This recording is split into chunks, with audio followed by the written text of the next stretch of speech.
America California Google का head office, कांच से बनी ऊंची ऊंची इमारतें, टेक्नोलॉजी की हलचल, मीटिंग हॉल में बैठे बड़े बड़े अधिकारी की गंभीर चर्चा। चीफ अधिकारी ने माथे पर हाथ रखकर कहा, हमारी टीम दिन रात मेहनत कर रही है, लेकिन ये सब कैसे हो गया कि एक गांव का लड़का हमारे सर्च इंजन से तेज प्रोग्राम बना दिया।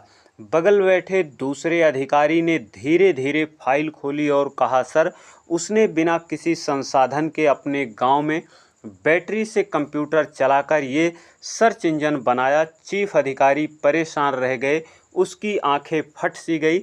असंभव! आई टेलिंग मी वॉइस बिजलिंग India has challenge. Google hall में सन्नाटा छा गया। हर एक अधिकारी समझ गया, अब ये कोई छोटी मोटी खबर नहीं, ये लड़का कोई और नहीं बल्कि बिहार के एक छोटे से गांव के एक साधारण किसान परिवार में जन्मे जितेंद्र कुमार हैं। जितेंद्र का बचपन किसी भी गांव के बच्चे जैसा नहीं था। दूसरे बच्चे अपना बचपना खेल कूद कर बिताते, वहीं जितेंद्र के दिमाग में हमेशा कोई न कोई सवाल चलता रहता। ये आसमान इतना बड़ा क्यों है? बिजली बार बार क्यों चली जाती है? टीवी क्यों बोलती है? दोस्तों, कहानी में आगे बढ़ने से पहले वीडियो को सब्सक्राइब करना ना भूलें। उसके पिता राम विकास यादव खेतों में काम करने वाले बहुत मेहनती किसान थे और माँ पुष्पा देवी घर और बच्चों की देखभाल करने में लगी रहती। घर की हालात अच्छी नहीं थी। कभी फसल अच्छी हो जाती तो साल अच्छे से गुजर जाता, कभी मौसम की मार से पूरा साल बिगड़ जाता। लेकिन गरीबी के बावजूद जितेंद्र के जिज्ञासा पर कभी रोक नहीं लगा सकी। वो ज़्यादातर गांव के स्कूल के टूटे हुए दरवाजे से बाहर की ओर देखता, क्या मैं भी कुछ बड़ा कर सकता हूँ? गांव में एक दिन खबर आई कि ब्लॉक ऑफिस में कंप्यूटर लगा है। ये सुनकर जितेंद्र के अंदर जैसे आग जल गई। उसने सोचा, मुझे यह देखना है कि कंप्यूटर होता कैसे है। वो 8 किलोमीटर पैदल चलकर ब्लॉक ऑफिस पहुंचा। अंदर देखा तो एक पुरानी मेज पर बड़ा सा मॉनिटर रखा था। स्क्रीन पर चमकती अंग्रेजी के लिखावट उसके लिए किसी जादू से कम नहीं थी। जितेंद्र ने बाबूजी से हाथ जोड़कर कहा, अंकल, एक बार इसको चलाकर दिखा दीजिए। बाबूजी हंसकर बोले, अरे बेटा, ये कोई खिलौना नहीं है, इसमें सरकारी काम होते हैं, तुम इसे समझ नहीं पाओगे। कुछ महीने बाद किस्मत ने साथ दिया। गांव के मुखिया के बेटे ने शहर से टूटा फूटा कंप्यूटर लाकर घर में रख दिया। वो खराब था, लेकिन जितेंद्र वहां पर जाकर उसके छोटे मोटे पार्ट को देखता। धीरे धीरे उसने किताबों और सवाल जवाब से सीखा कि कौन सा पार्ट क्या करता है। बिना इंटरनेट, बिना कोई टीचर, सिर्फ जिद और लगन से वो कंप्यूटर चलाना सीखने लगा। जितेंद्र अब अपने गांव में अलग दिखने लगा था। दिन रात कंप्यूटर और किताबों में डूबा रहता। गांव के सभी लोग हंसते, अरे ये पागल हो गया है, इसको खेती बाड़ी करनी चाहिए, ये कौन सी अंग्रेजी वाला काम सीख रहा है।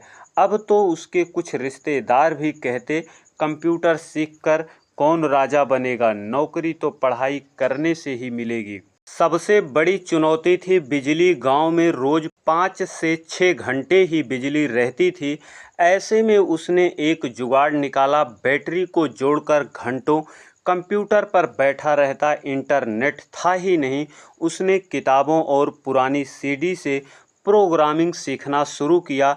लोग कहते, ये बच्चा मूर्ख है, खेती बाड़ी छोड़कर कंप्यूटर में जान दे रहा है। लेकिन उसकी माँ उसे चुपचाप देखती और कहती, बेटा, लोग चाहे जो कहें, तू अपने सपने पर डटा रहा, एक दिन ये मेहनत रंग लाएगी। यही माँ का आशीर्वाद उसके लिए सबसे बड़ी ताकत थी।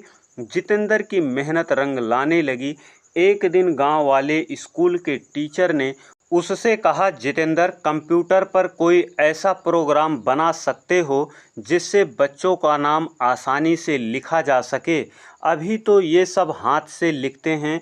ये सुनकर जितेंद्र की आंखों में चमक आ गई। उसने पूरी रात जागकर एक छोटा सा रिजिट सॉफ्टवेयर मैनेजमेंट बना दिया। अगले दिन जब टीचर ने उसका डेमो देखा तो दंग रह गए। केवल नाम लिखने पर कंप्यूटर पूरी मार्कशीट बना देता। गांव के लोग जो अब तक उसका मजाक उड़ाते, पहली बार बोले, अरे वाह, इस लड़के ने तो कमाल ही कर दिया। पूरे गांव में यह खबर फैल गई। जितेंद्र को कंप्यूटर वाला लड़का कहा जाने लगा। ये उसकी सबसे बड़ी जीत थी। छोटी ही सही, लेकिन ये वही चिंगारी थी जिससे उसके आत्मविश्वास में आग भड़क उठी। अब जितेंद्र के सपनों में बड़ी उड़ान भरी। वह सोचने लगा, लोग गूगल पर सभी चीज़ के बारे में जानकारी खोजते हैं। गूगल में कई बार गलत या ख़राब जानकारी भी आती है।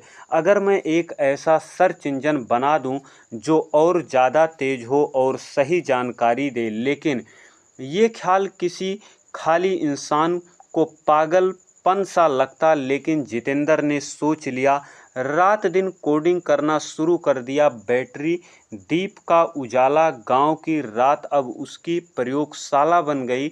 उसने कई बार असफलताएं देखी, प्रोग्राम चल ही नहीं पाता, कंप्यूटर हैंग हो जाता, लेकिन जितेंद्र हार नहीं मानता। धीरे धीरे उसने अपनी तकनीक सुधार ली। उसका तेज सर्च इंजन एआई वाला अधिक सटीक जानकारी देने लगा। जितेंद्र को यकीन हो गया, अगर ये दुनिया के सामने गया तो तहलका मच जाएगा। आखिर वो दिन आ ही गया। जितेंद्र ने अपने सर्च इंजन को इंटरनेट पर अपलोड किया। पहले तो गांव के बच्चे और दोस्त इसे चलाने लगे, लेकिन धीरे धीरे सोशल मीडिया पर यह खबर फैल गई। बिहार का लड़का जिसने गूगल को चुनौती दे दी, कुछ ही दिनों में उसका प्रोजेक्ट वायरल हो गया। न्यूज़पेपरों ने लिखा, गरीब किसान का बेटा जिसने दुनिया की सबसे बड़ी टेक कंपनी को हिला दिया। टीवी चैनल उसके घर पर उससे मिलने के लिए पहुंचने लगे। रिपोर्टर माइक लेकर पूछते, जितेंद्र जी, आपने ये कैसे कर दिखाया? आपके पास तो संसाधन भी नहीं थे। जितेंद्र मुस्कुराकर जवाब दिया, संसाधन कभी इंसान को महान नहीं बनाते, मेहनत और जुनून ही असली ताकत है। अब दुनिया भर के टेक्नोलॉजी एक्सपर्ट उसकी तरफ देखने लगे। गूगल के दफ्तर में मीटिंग होने लगी। आखिर ये लड़का है कौन? यहीं से उसकी कहानी में अंतर्राष्ट्रीय मोड़ लिया।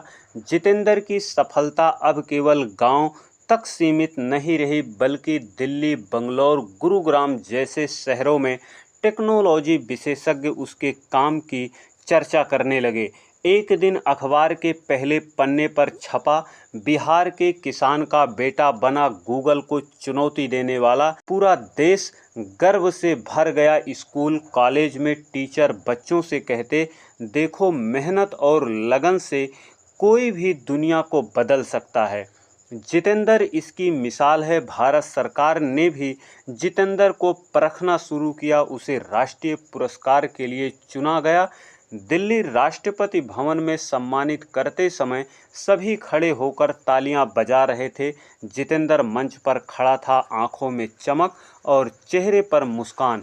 उसने कहा, मैं बिहार की मिट्टी से हूँ, जहाँ लोग कहते हैं कि सपने देखना मुश्किल है, लेकिन आज मैं साबित कर रहा हूँ कि सपने किसी जगह से बंधे नहीं होते। देश का हर युवा उसकी ओर देखने लगा। लेकिन इस सफलता ने सिर्फ भारत ही नहीं, अमेरिका को भी हिला दिया। सिलिकॉन वैली में गूगल और अन्य कंपनियों के मीटिंग होने लगी। सीईओ चिंतित होकर बोले, अगर ये लड़का आगे बढ़ गया तो हमारी पकड़ ढीली पड़ सकती है। दूसरी तरफ अमेरिकी विश्वविद्यालयों और टेक्नोलॉजी कंपनियों ने जितेंद्र से संपर्क करना शुरू किया।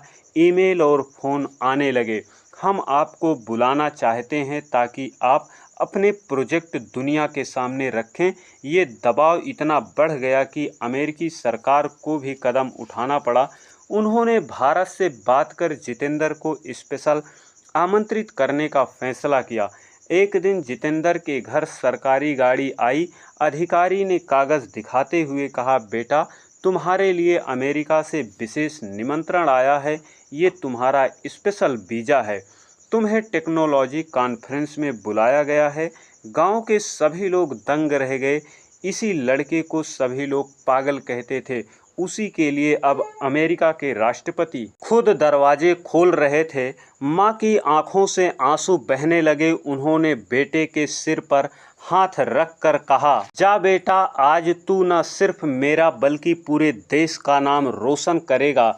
जितेंद्र की आंखों में चमक थी। वो जानता था कि ये उसके जीवन का सबसे बड़ा सफ़र होने वाला है। जितेंद्र पहली बार हवाई जहाज़ में बैठा था। खिड़की से बाहर देखते हुए उसे याद आ रहा था कि कैसे कभी अपने गांव की सकरी सी सड़क पर नंगे पैर चला करता था और आज वो आसमान में उड़ रहा है। जैसे ही प्लेन न्यूयॉर्क पहुंची, एयरपोर्ट पर भीड़ जमा थी। मीडिया, कैमरे, इंडिया के लोग तिरंगे लहरा रहे थे। इंडिया का बेटा आया है, जय हिंद नारे गूंज उठे। जितेंद्र को कॉन्फ्रेंस हॉल में ले जाया गया, जहां दुनिया के सबसे बड़े टेक्नोलॉजी विशेषज्ञ बैठे थे। बड़ा मंच, चमचमाती रोशनी और हजारों लोगों की तालियां। जितेंद्र ने मंच पर खड़े होकर अपने सर्च इंजन का लाइव डेमो दिया। उसने कुछ शब्द टाइप किए। स्क्रीन पर तुरंत सही और बहुत तेज परिणाम आ गए। इतना तेज कि गूगल पीछे हो गया। पूरा हॉल खड़ा हो गया। तालियों के गड़गड़ाहट से हॉल गूंज उठा। कई विशेषज्ञों ने कहा, ये टेक्नोलॉजी तो वाकई भविष्य है। जितेंद्र मुस्कुराया, लेकिन उसके दिल में एक ही बात थी, आज मैं यहाँ खड़ा हूँ तो इसके पीछे मेरी माँ की दुआ, मेरी मिट्टी की ताकत है। अगले दिन एक अनोखी घटना हुई। अमेरिकी राष्ट्रपति ने खुद अनाउंस किया, मैं उस भारतीय युवा से व्यक्तिगत मिलना चाहता हूं जिसने भविष्य की तकनीक को नई दिशा दी है। जितेंद्र जब राष्ट्रपति भवन पहुंचा तो ग्रीन कारपेट बिछाए गए, गाड़ियों का लंबा काफिला, बैंड की धुन और सुरक्षा दस्तक, सब कुछ देखकर उसकी आंखों में एक अनोखी चमक थी। राष्ट्रपति ने आगे बढ़कर उसका हाथ थामा और कहा, जितेंद्र, तुम सिर्फ इंडिया की शान नहीं बल्कि पूरी दुनिया के लिए एक नया उम्मीद हो। तुम्हारे काम ने हमें दिखाया कि असली नवाचार कहाँ से आता है, जुनून और मेहनत से। जितेंद्र ने विनम्रता से कहा, सर, मैं तो बस यही मानता हूँ कि ज्ञान की कोई सीमा नहीं होती। अगर एक छोटे से गांव का लड़का ये कर सकता है तो दुनिया का हर बच्चा कर सकता है। ये सुनकर राष्ट्रपति भावुक हो गए। उन्होंने जितेंद्र को ग्लोबल इनोवेशन अवार्ड प्रदान किया और कहा, पूरी दुनिया देख रही है, भारत का एक साधारण किसान का बेटा अमेरिका के राष्ट्रपति के बगल में खड़ा था। आज वो लड़का गूगल कंपनी में बहुत बड़ी पोस्ट पर काम कर रहा है। कहानी के माध्यम से हमारा उद्देश्य किसी की भावनाओं को आहत करना नहीं, किसी को परेशान करना नहीं। हमारा उद्देश्य आपको जागरूक करना, सचेत करना है। दोस्तों, जाते जाते चैनल को सब्सक्राइब जरूर करें।